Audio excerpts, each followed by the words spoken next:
Pernahkah kamu merasa tidurmu tiba-tiba tidak nyenyak, padahal kamu tidak mimpi buruk dan tidak ada suara apapun? Kamu terbangun, badan terasa capek, seolah semalaman tidak benar-benar tidur. Dan yang paling aneh, kamu merasa seperti ada yang berdiri di dekat tempat tidurmu, diam, menatap. Selamat datang di Sasmita Wengi, tempat kita mengungkap misteri primbon, mitos, dan pertanda yang hidup di masyarakat Jawa. Dan malam ini, kita akan membahas sebuah kepercayaan yang masih dipercaya hingga sekarang. Dalam primbon Jawa, posisi tempat tidur bukan sekedar soal nyaman. Ada aturan yang sering dianggap sepele, tapi justru bisa membuka jalur energi yang tidak terlihat. Aku baru menyadarinya setelah pindah kamar. Awalnya biasa saja, kamar baru lebih luas, lebih sepi. Tempat tidurku aku letakkan menghadap pintu. Katanya biar terasa lega. Malam pertama, normal.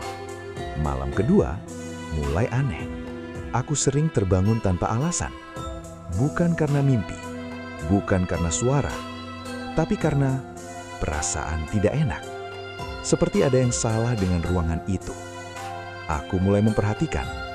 Setiap kali aku berbaring, mataku selalu tertuju ke arah pintu. Dan anehnya, aku merasa seperti sedang menunggu sesuatu masuk. Malam ketiga, aku terbangun lagi. Tapi kali ini, aku tidak langsung bergerak. Aku hanya diam, menatap pintu kamar yang setengah gelap. Dan disitulah, aku melihat sesuatu. Bukan sosok jelas, tapi seperti ada bayangan yang lebih gelap dari gelap itu sendiri. Diam, tidak bergerak, tapi terasa sangat dekat. Sejak saat itu, tidur bukan lagi tempat istirahat, tapi seperti menunggu sesuatu datang. Dalam primbon Jawa, posisi tidur yang menghadap langsung ke pintu disebut sebagai posisi terbuka. Artinya, tubuh dan energi kita seolah siap menerima apapun yang masuk dari luar. Dan bukan hanya manusia yang bisa masuk. Semakin malam, rasanya semakin berat. Aku mulai merasa seperti tidak sendirian di kamar itu. Bukan karena suara, bukan karena sentuhan, tapi karena ada kehadiran. Sesuatu yang tidak terlihat, tapi jelas ada.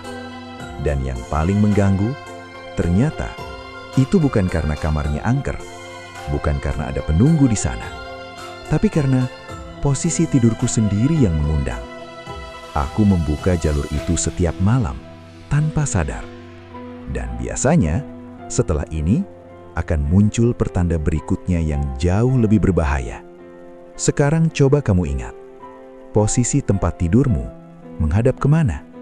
Dan selama ini, kamu benar-benar tidur sendiri? Atau hanya merasa sendiri?